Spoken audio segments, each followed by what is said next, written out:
প্রিয় দর্শক, আসসালামু আলাইকুম। জীবনের গল্পে আপনাদের স্বাগতম। ক্যামেরার সামনে দাঁড়িয়ে আছে এই মুহূর্তে একটি অসহায় বোন। আমরা শুনবো তারই জীবনের গল্প।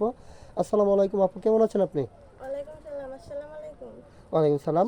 কেমন আছেন, ভালো আছেন? আলহামদুলিল্লাহ ভালো আছি। আপনারা ভালো আছেন? জি ভালো আছি। আপনার নাম কি আর আপনি কোথা থেকে এসেছেন? আমার নাম মায়া। আমি রংপুর থেকে এসেছি। আপনার নাম মায়া, রংপুর থেকে এসেছেন। আচ্ছা ঠিক আছে। আপনার বয়স কত? 23 চলে। 23 চলো। পড়াশোনা করেছেন? জি করছি। কতটুকু? ক্লাস 8 পর্যন্ত। ক্লাস 8 পর্যন্ত পড়াশোনা করেছেন। জি। আচ্ছা, আপনার ফ্যামিলিতে কে কে আছে? আছে বাবা মা আছে, 2 বোন আছে। আপনি কি সবার বড় না ছোট? মেজো। মেজো। আপনার বড় বোনের বিয়ে হয়েছে? জি হয়েছে। আর ছোট বোন কোথায় আছে বর্তমানে? বাড়িতে। আচ্ছা ঠিক আছে। আপনার বাবা কি করেন? বাবা কাজ করে, রাজমিস্ত্রির কাজ করে আর কি। অসুস্থ, বেশি কাজ করতে পারে না। ও, আপনার বাবা অসুস্থ, কাজ করতে পারেন, আগে রাজমিস্ত্রির কাজ করতো তাই তো? জি। আচ্ছা ঠিক আছে। এখন আমাদের ক্যামেরার সামনে আসছেন, বাবা আর্থিকভাবে দুর্বল। আপনি অফ ক্যামেরাতে আমাকে যেটা বলেছেন, আপনার বাবা আর্থিকভাবে দুর্বল, তাই আপনি চাচ্ছেন যে আমরা যৌতুক ছাড়া আপনাকে একটা যেন বিয়ের সাথে দিয়ে দিই, তাই তো? জি। আচ্ছা ঠিক আছে, ইনশাল্লাহ সমস্যা না। আমরা আমাদের দিক থেকে আমরা চেষ্টা করবো যাতে আপনাকে একটা ভালো ছেলের হাতে তুলে দিতে পারি।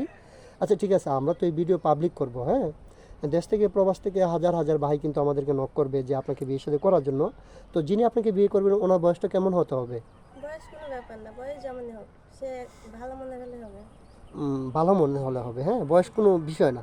আপনি চাচ্ছেন একটা কেয়ারিং হাজব্যান্ড যে আপনাকে সবসময় ভালোবাসবে, হ্যাঁ? আপনাকে একটু কেয়ার করবে। আচ্ছা ঠিক আছে, ইনশাল্লাহ সমস্যা না। আমরা চেষ্টা করবো আমাদের দিক থেকে যাতে আপনাকে একটা ভালো মনের মানুষের হাতে তুলে দিতে পারি। তো আপনার সাথে যোগাযোগের মাধ্যমটা কি একটু বলবেন? আমার তো কোনো ফোন নাই, যোগাযোগ করতে গেলে আপনাদের সাথে যোগাযোগ করে আমার সাথে কথা ও বলবো। আচ্ছা আচ্ছা, এই যুগের তো মোটামুটি সবারই ফোন থাকে, আপনার ফোন নেই কেন? না, আমার ফোন নাই, আমার বাবা গরিব।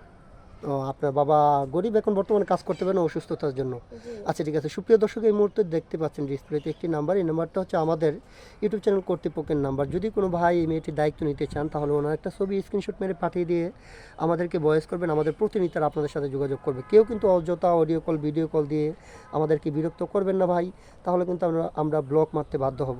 আচ্ছা ঠিক আছে আপু, আপনি নামাজ কালাম পড়তে পারেন? জি পারি। পারেন। কোরআন শরীফ পড়েছেন কখনো? জি।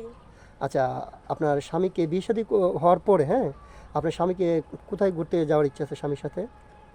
সেটা আমার স্বামী যেখানে নিয়ে যাবে আমি সেখানে। স্বামী যদি গাছতলায় নিয়ে যে যাবেন? জি। আচ্ছা ঠিক আছে। না, কথাই বলে যে ছেলে মানুষ, কথায় আছে না যে ছেলে মানুষ হচ্ছে সোনার আংটি, বাঁকা হলেও ভালো। যদি সে আপনাকে ভালো রাখতে পারে, সে গাছতলায় নিয়েও আপনাকে ভালো রাখতে পারবে। আচ্ছা ইনশাল্লাহ সমস্যা নাই। আপনার জন্য শুভ কামনা রইল। আপনার জীবনের জন্য একটা ভালো মনের মানুষ আল্লাহ তাআলা আপনাকে জুটিয়ে দেয়। ভালো থাকবেন, সুস্থ থাকবেন। আল্লাহ হাফেজ। 3 মিনিট হয়েছে কি? না, হ্যাঁ, 3 মিনিট হয় না। তাহলে আরেকটু কয়ে দিই, আরেকটু কয়ে দিই, আরেকটু কয়ে দিই, আরেকটু কয়ে দিই। আমি মেলাইতেছি 3 মিনিট। হ্যাঁ। আচ্ছা আচ্ছা ঠিক আছে। আপনি বিয়ের পর স্বামীর সাথে হজ করতে যাওয়ার ইচ্ছা আছে? অবশ্যই আছে, সে যদি নিয়ে যায় তাহলে তো যাবোই। আচ্ছা ঠিক আছে, তাহলে স্বামীর সাথে হজ করার ইচ্ছা যেন উপর আল্লাহ আপনার মনে আশাটুকু পূরণ করে দেয়, হ্যাঁ? আপু ভালো থাকবেন।